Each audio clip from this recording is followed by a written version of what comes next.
And obviously, for a lot of analysts, it does suggest like it was some sort of retaliation for the documentary. The Indian authorities say that this was a parallel investigation that was going on.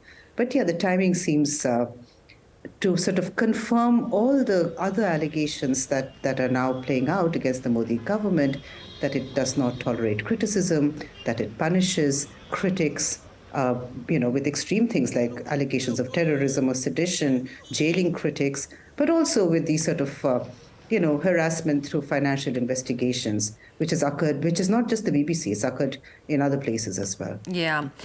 This documentary didn't even air in India, but also the Modi government was cracking down on any snippets of it that were appearing on social media, which sort of lends weight to the theory that this was really trying to control the narrative. So the BBC documentary, as you know, was in two parts.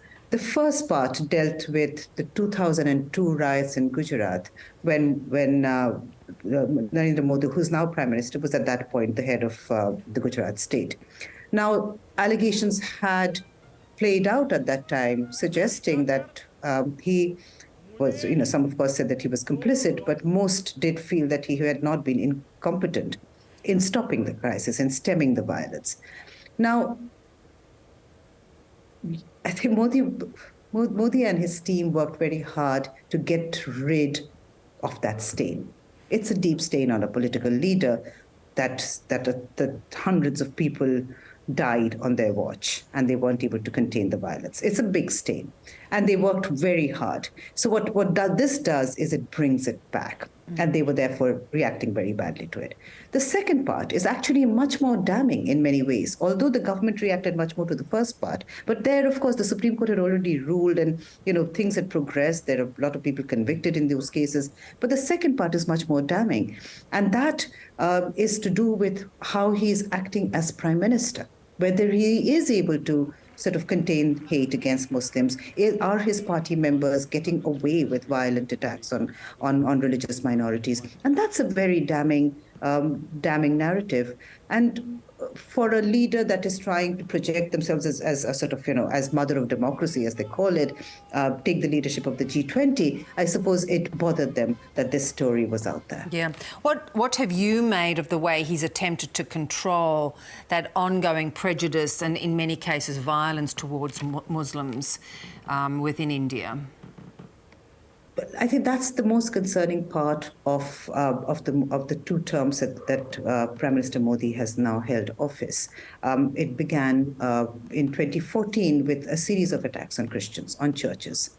And then it progressed, and there was a lot of hate speeches made, and a number of things that target religious minorities. So whether it is allegations of forced conversions by Christian missionaries, or sort of marriages between Muslim men who marry Hindu women, or of course the very violent cow protection narratives that came up. These things come in waves, and in each time when there is violence, our concern is that the state has not acted as it should in prosecuting those responsible for the violence, in prosecuting those responsible for the hate, which does suggest a bit of political patronage, particularly when we have not heard Prime Minister Modi take the national leadership role and put an end to this kind of prejudice and this kind of violence. And therefore, we are concerned going forward that this does not persist. Yeah, and in some ways he seems to stoke the nationalism and increase tensions and then try and shut down any criticism of it, any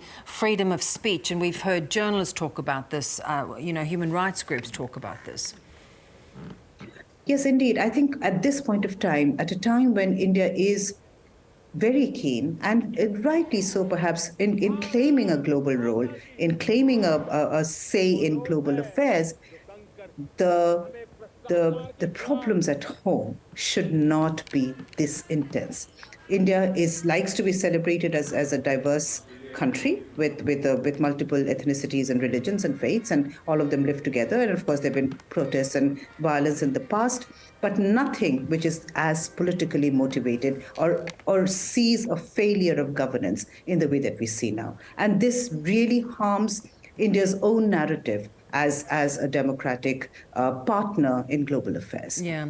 And then internationally, though, they are rewarded, India, they're going to be hosting the G20 summit later this year. Do you think there should be some concerns registered ahead of that? Well, that's the thing. I mean, the G20 presidency is a rotating one.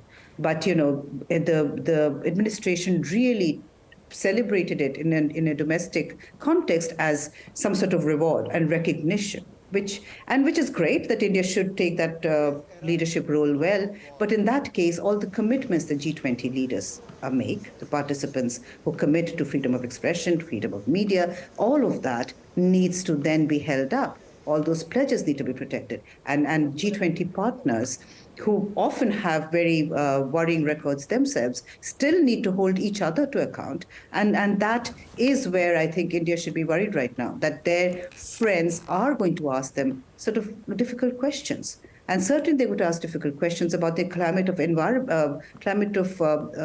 sort of breakdown of rule of law that makes investment tenuous in the Indian economy. Yeah, very interesting point. Great to have you on. Thank you so much.